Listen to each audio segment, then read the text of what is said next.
Bienvenidos a Harvard Punto de Vista. Estamos en el showroom de Muebles Cubiñá en Casa Tomás, en calle Mallorca, en Barcelona. Nos acompañan Edgar Cubiñá, propietario y CEO de Muebles Cubiñá, Alfons Cornella, presidente de Institute of Next, y David Borenat, fundador y Chief Future Office de Multiplica. Bienvenidos todos. Hoy vamos a hablar de la estrategia en liderazgo de la empresa, de cómo es un líder, qué es un Edger, un nuevo concepto de liderazgo. ¿Qué actitud tiene un Edger? ¿Qué motivaciones mueve a un CEO, a un directivo, a hacer las cosas de una manera u otra, que el resultado se ve en cómo va gestionando y qué resultados va dando en la empresa? Edgar, en la empresa que diriges, que es Muebles Cubiñá, dedicada a la fabricación y distribución de mobiliario de diseño, que tiene ya más de un siglo de historia y bueno, es un ejemplo de empresa familiar, ya que pues ya 4 generaciones de tu familia han ido dirigiendo esta empresa que entonces en sus inicios era pues Muebles la favorita. ¿Qué has conseguido en estos últimos 7 años? Desde 2016 diriges esta empresa y has conseguido pues grandes retos. ¿Nos podrías compartir claves principales de esta gestión de negocio? ¿Qué tiene este líder en Muebles Cubiñá que nos ha llevado a algo como lo que es hoy? Bueno, primero decir que lo que se dice es una realidad, ¿no? El futuro es ahora, pues es asumir que más vale que tomes las decisiones ahora porque mañana quién sabe si ya será tarde. Pero a la vez también ha tenido un retorno muy positivo, y es que en nuestro caso al menos los resultados también han sido ahora.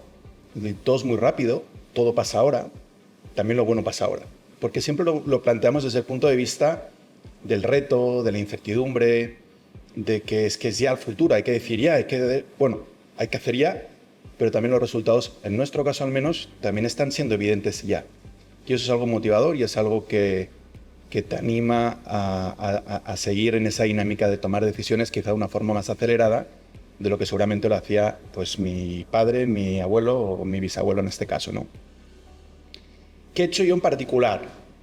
Pues lo primero, no plantear ninguna revolución, ¿eh? No caer en la tentación de que pues, por venir de otros ámbitos, otras empresas más grandes, en algún caso multinacional, pues el típico planteamiento de hay que llegar aquí, esto es una pyme y hay que explicarles que el gran mundo funciona de otras formas. No, al final el mérito es que siendo una pyme familiar, local, es que llevamos más de 100 años.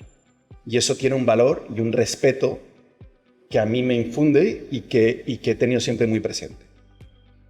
Y luego estarían temas más desde el punto de vista estratégico, llamémoslo así.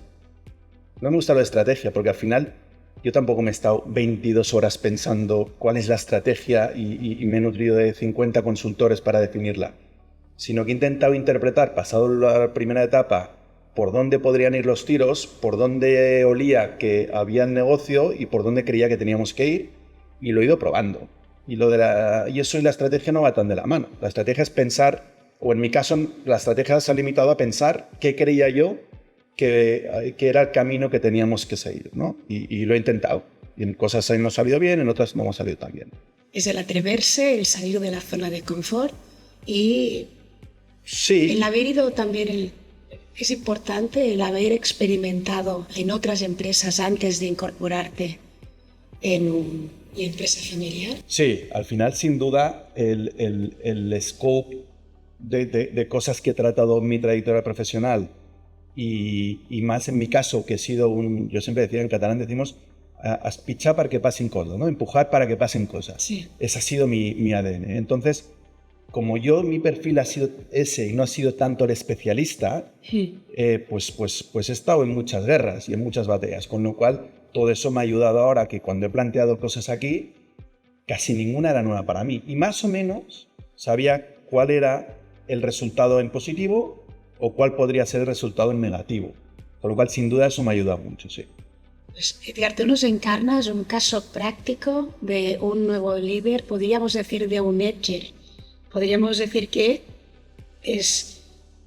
te plantea retos, eres como rebelde ante la situación de cuestionarse por qué son las cosas, audaz, resolutivo, podría ser conductor, tecnoabierto, te has adaptado a nuevas circunstancias que nos ofrece la tecnología, multiplicador y muy curioso del probar y error. Esto, Alfons y David saben un poco del tema de Edgers, de este nuevo concepto de liderazgo. Es interesante ahora poder hablar todos de este nuevo escenario de estos líderes actuales, como demuestras y ya lo estás demostrando, Edgar, que eres, que genera esta palanca de cambio. ¿Qué nos podéis explicar, Alfons, David, de Edgers? Yo creo que es un buen ejemplo, o sea, y que además seguramente también tú dirás que uno no se reconoce con estas denominaciones porque son nuevas hasta que ves que efectivamente otras personas están haciendo cosas parecidas, ¿no? O sea, nuestra trayectoria en los últimos 2 años con el proyecto Edgers es ir descubriendo ejecutivos, empresarios o directivos que realmente se preguntan cosas nuevas en negocios que ya están establecidos y que intentan apretar y ir un poco más allá, ¿no? El extremo sería ir hasta la frontera del negocio, o sea, hacia dónde puedo ir, ¿no? Y yo creo que este es un buen ejemplo, es decir, de alguien que no se queda en la situación, en el status quo, en el negocio como es, sino que se plantea nuevas preguntas y busca el equipo para hacerlo, digamos, se atreve, ¿no? Pero sin dejar de lado esa característica resolutiva. O sea, muchas veces hemos entrevistado a decenas de personas en los últimos 2 años en este proyecto y siempre hay una tensión entre la rebeldía y la resolución, ¿no? O sea, es como decir, mira, yo soy una persona muy ejecutiva, muy resolutiva, porque esto es un negocio y al final pues hay que dar unos resultados, ¿no? Y cuesta el aceptar el componente de rebeldía, ¿no? que parece como una palabra lejana al discurso de negocios. Y sin embargo es cada vez más importante. O sea, tú no puedes mantener un negocio en el momento actual tan cambiante si no tienes un punto de rebeldía, en el sentido positivo, o sea, en el sentido de plantearse cosas nuevas. Y me ha encantado algo que has dicho, que coincido totalmente, que es el experimentar, ¿no? O sea, el probar. No hay otro remedio, o sea, no hay otra forma de avanzar que ir probando. Pero eso no todo el mundo lo hace, por lo tanto, yo creo que es un buen ejemplo lo que hacéis de permitirse experimentar. Muchas organizaciones que están muy bloqueadas en no darse un espacio de experimentación, ¿no? Nosotros decimos en el contexto de este proyecto que es muy paradójico ver que lo que mejor hace el humano en este momento de la historia es la ciencia y la ciencia se basa en el experimento. Entonces, no puedes avanzar sin experimentos. Sin embargo, en el mundo de los negocios, la palabra experimento crea urticaria, ¿no? Y es un gran error. Entonces, no sé qué opinarías al respecto. Sí, totalmente. Aquí han habido en mi empresa hay incluso dogmas, ¿no? Hay cosas que es evidente que no hay que tocar y que no hay que meternos y que es un error meternos. Y luchar contra eso es importante. A mí me ayuda mi forma de ser, es decir, porque ya mi propia vida intento que sea así. Yo vivo en una obsesión no satisfecha, también hay que decirlo, de vivir fuera de la rutina. Pero bueno, cada día hago mis cositas para intentar poder decir que vivo un poquito al margen de la rutina, ¿no? Y eso lo traslado aquí, es decir, hay un punto de inconformismo y hay un punto de cuestionamiento que me niego a no implementar en mi propia casa, en mi propia empresa. Pero es verdad que da miedo. Sobre todo da miedo en una empresa como la mía, porque no somos 5 pensando lo mismo, sino que en muchas ocasiones estoy yo. Es decir, por ponerte un ejemplo, esta misma entrevista en el showroom hace 8 años atrás hubiera sido complicado. Pues ¿cómo? Cámaras, 8, abrir, quién abre y los muebles, hay que mover y que no tengo operarios y no tenemos gente suficiente para tal.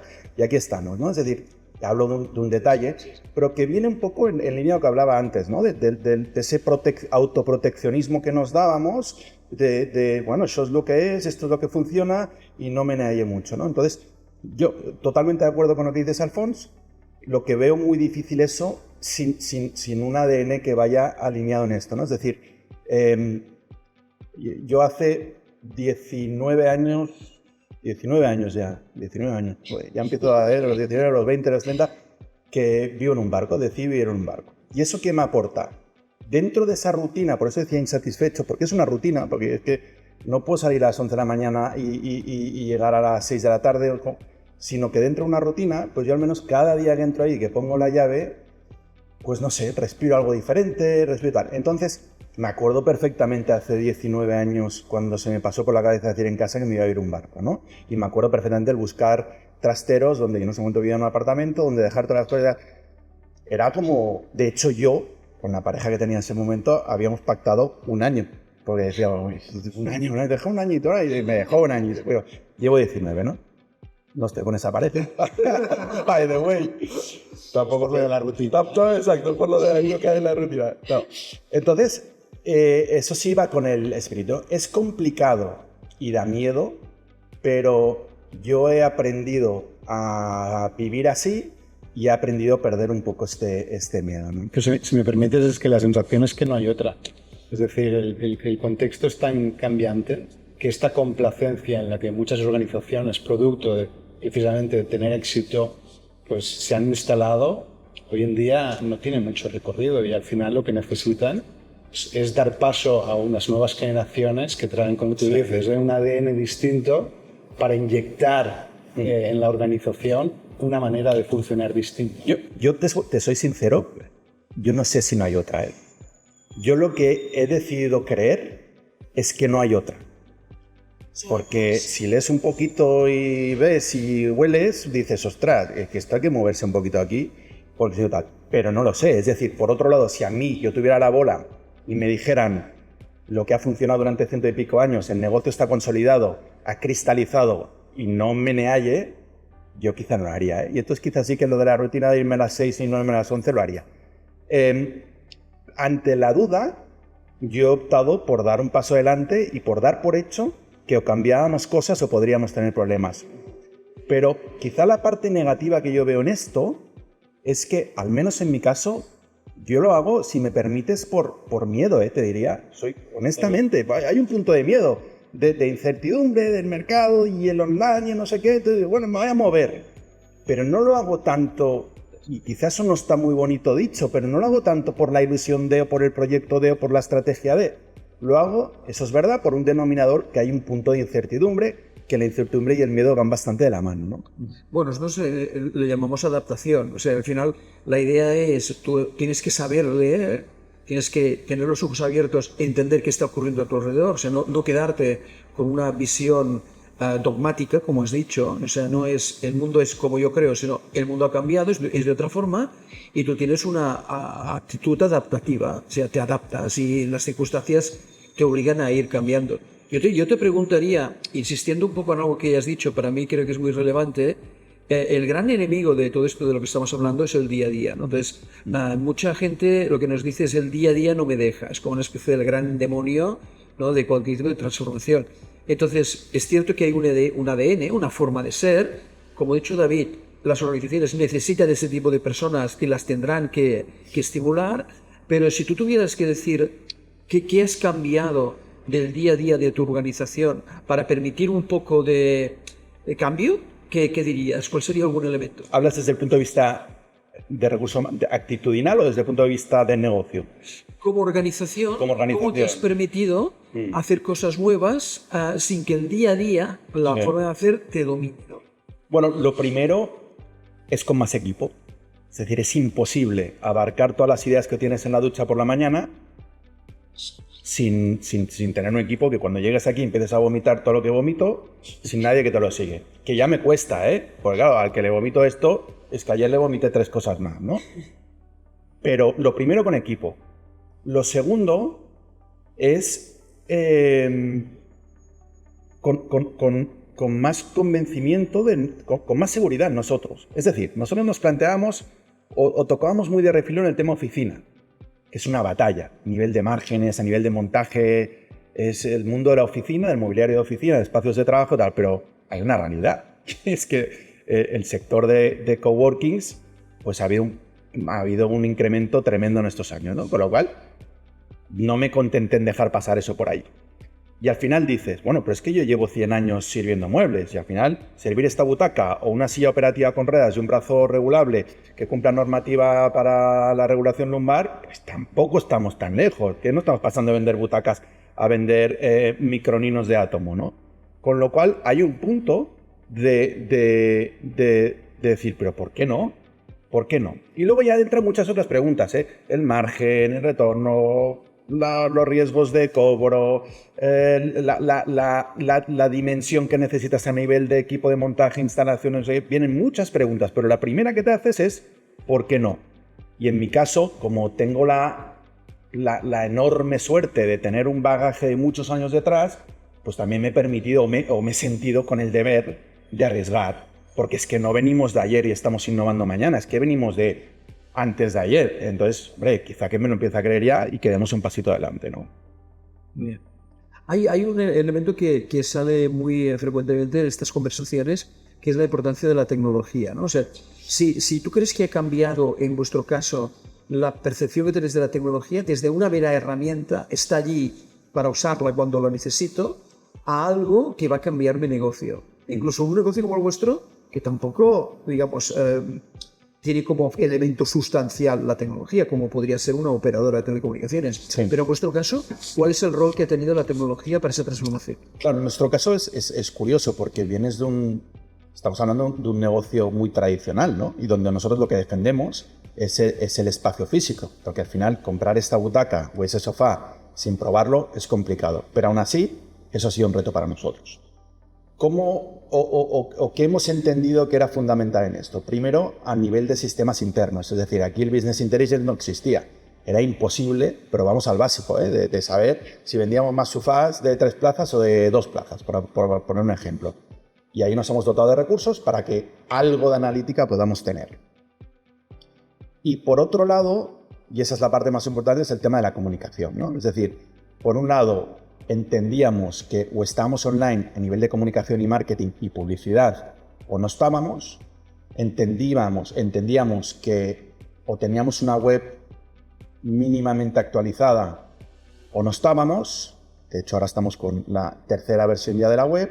Entendíamos que había que estar en las redes sociales. Curiosidad que yo jamás he estado en una red social, no he estado ni en Facebook, soy de aquel que no estuvo en Facebook, pero era evidente. Y ahí entramos también en la propia rebeldía, ¿eh? Es decir, yo me rebelo a hacer pública mi vida, pero es evidente que si hacemos algo bien en Cubiñá, vamos a explicarlo.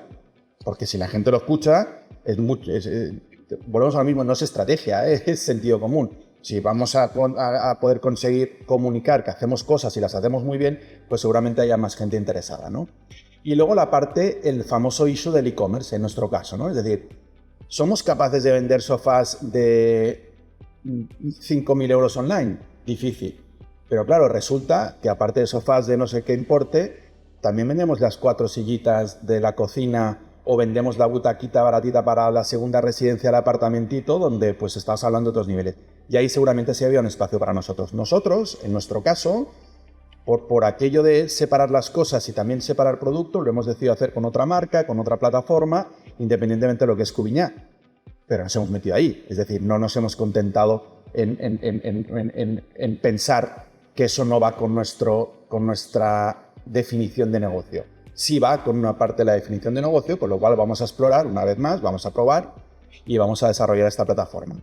Algo que emerge de esto es que no hablamos realmente de que el que tiene que ser es el CEO, es decir, como ponerle de nuevo una responsabilidad, sino que tiene que ser una actitud del conjunto de la gente de la empresa. Es decir, que todos tenemos que ser más conscientes de que lo que hoy funciona no tiene por qué funcionar mañana, estés en cualquier rol de la organización y que tu función es también proponer, ¿no?, cambios que puedan ocurrir para adaptarse mejor a ese entorno. O sea que la responsabilidad del cambio ya no está solamente en manos de quien toma decisiones, sino en cualquiera que ve que se puede realizar un cambio. Entonces, crear una cultura de proposición, una cultura donde sea fácil proponer, también es la responsabilidad de ser líder, digamos, humilde, ¿no? Tampoco es fácil hacerlo porque hay ese confort de aceptar una jerarquía, ¿no?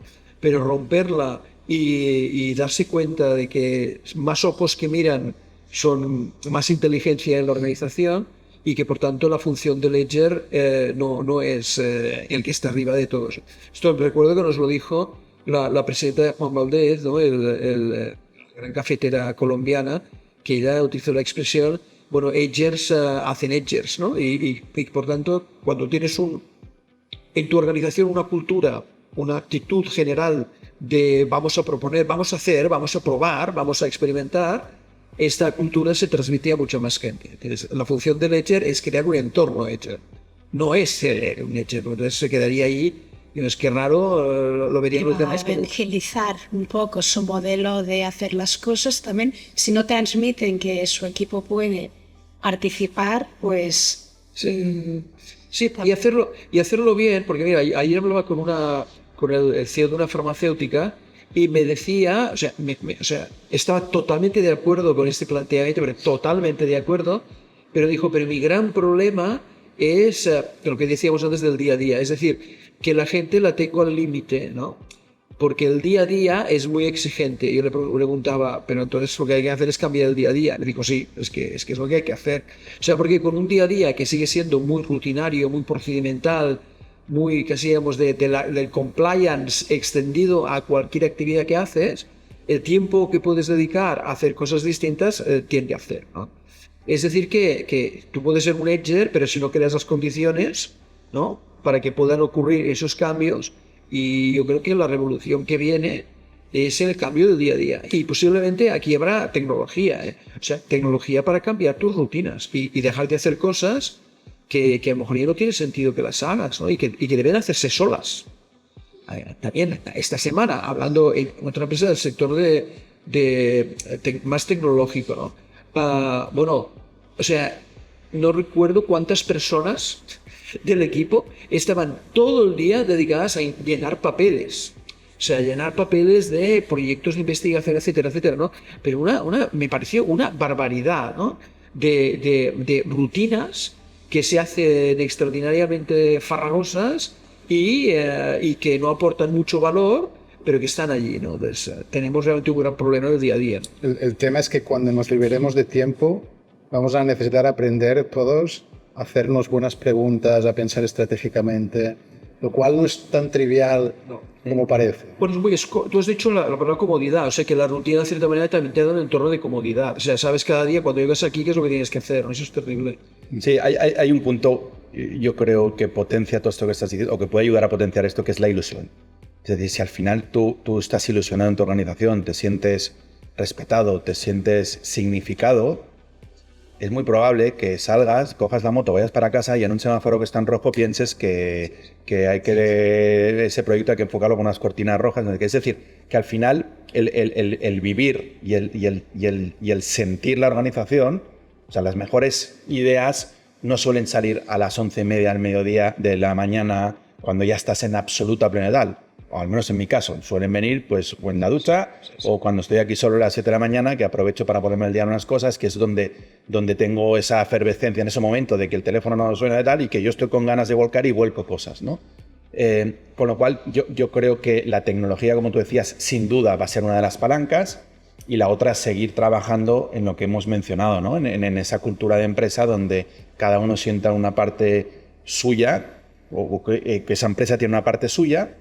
El concepto del work hard, play hard, ¿no? En cada convención siempre acabo la última slide, siempre es esta, ¿no? El sentir de una empresa pues, que es solidaria, una empresa que se intenta preocupar por los demás, una empresa que intenta favorecer la conciliación, una empresa que, pese en nuestro caso ser un comercio, lo cual implica unas horas de apertura y cierre, pues que intentamos dar cierta flexibilidad dentro de nuestros límites a los horarios de la gente. Es decir, el transmitir algo más de lo que es el trabajo rutinario del día a día, sino que estás en un ecosistema donde intenta aportar algo a tu forma o en lo que aportas a la vida en el global, pues yo creo que eso es muy importante también para favorecer este tipo de culturas que mencionaba Alfons.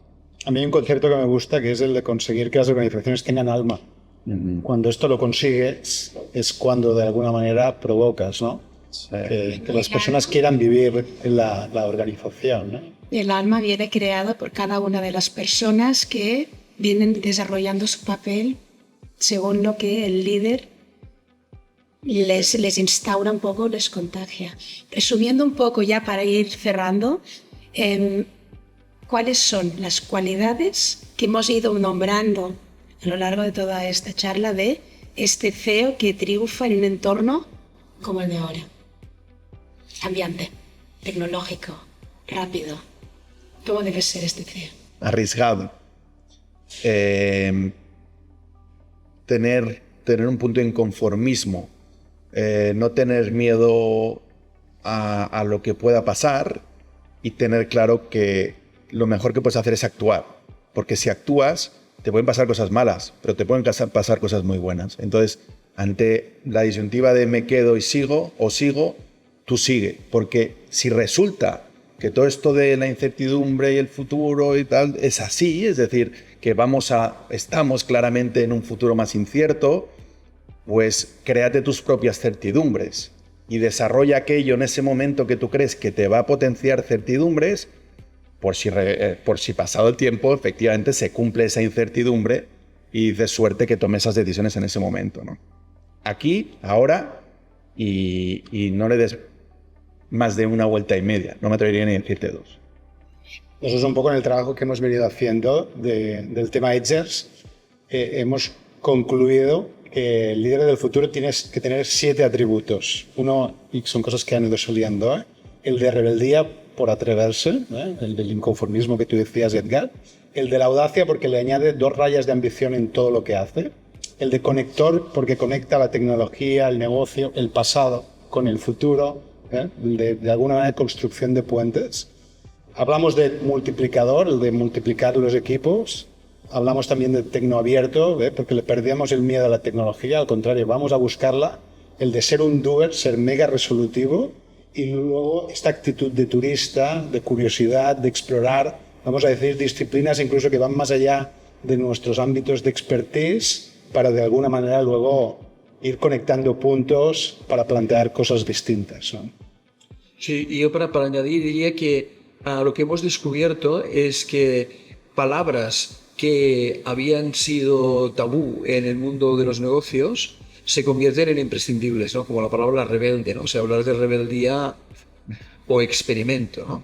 Y yo creo que este es uno de los grandes cambios que vienen, porque la aceleración del entorno te obliga a hacerlo. Al final la conclusión es que lo más arriesgado es no arriesgar, y que no puedes quedarte en una posición cómoda porque el entorno no te lo va a favorecer. Y quizá para terminar, una última frase que recuerdo de una de las entrevistadas que nos dijo que es que el futuro no es un lujo, ¿no? Es decir, que permitirse pensar en el futuro no es un ejercicio anecdótico e intrascendente, mira, voy a pensar en el futuro, sino que la palabra futuro se convierte en un elemento estructural de cualquier negocio que quiera persistir en el corto plazo. O sea, antes pensabas pues, que era un lujo, una extravagancia hablar del futuro, cómo va a afectar la tecnología, cómo van a cambiar los mercados, o sea, como si el día a día, ¿no?, dominara, y hablar del día a día impedía pensar un poco más allá, y sin embargo lo que va emergiendo es que puedes no existir en 5 años, ¿no? Y que si hoy no te piensas en 10 años, en 5 años no existirás. Creo que esta es la conclusión de Leche, esta frase. O sea, si no te piensas en 10 años, en 5 puede que no existas. Y por tanto que el futuro ya no es un lujo y necesitas incorporar a tu equipo gente que tenga esta, digamos, visión del mundo, una visión muy dinámica, muy adaptativa y muy ilusionante. A mí, si me permites, esta idea de luces cortas, luces largas, creo que resume muy bien el tipo de liderazgo que necesitamos, ¿eh? Hay un día a día, hay un presente, pero sin dejar de explorar, vamos a decir, más allá de lo... Casi lo que comentaba, que el futuro casi que es ya. Cortas. Pues muchas gracias a todos y... A vosotros. Un placer.